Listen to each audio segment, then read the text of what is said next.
आज बघा मी तांदळाच्या भाकरी बनवते, त्याच्यासाठी इथे पीठ घेतले मी तांदळाचं. त्याच्यात चिमूटभरच मीठ टाकायचं आपल्याला. मीठ टाकलं काय ना भाकर मस्त लागते.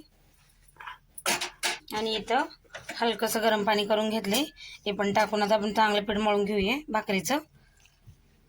हे बघा पिठाचं चांगलं मळून असं करून घ्यायचं तांदळाचं, भाकर मस्त बनते. मग हे बघा असं उंडा करून घेतला, अशी भाकर करून घ्यायची.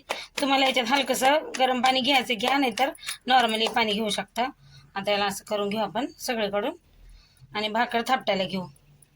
हे बघा आता याच्यात थोडंसं पीठ टाकून भाकर थापून घ्यायची.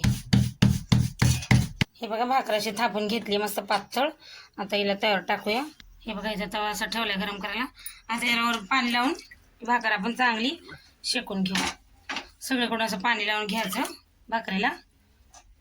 मस्त पातळ भाकर केली बघा. हे बघा आता भाकर आपण पलटून घेऊया. हे बघा इकडून पण अशी मस्त भाजून घ्यायची आपल्याला. हे बघा आपली भाकर इकडून पण अशी चांगली भाजून घेतली आहे. आता आपण दुसरी पण अशीच करून घेऊ.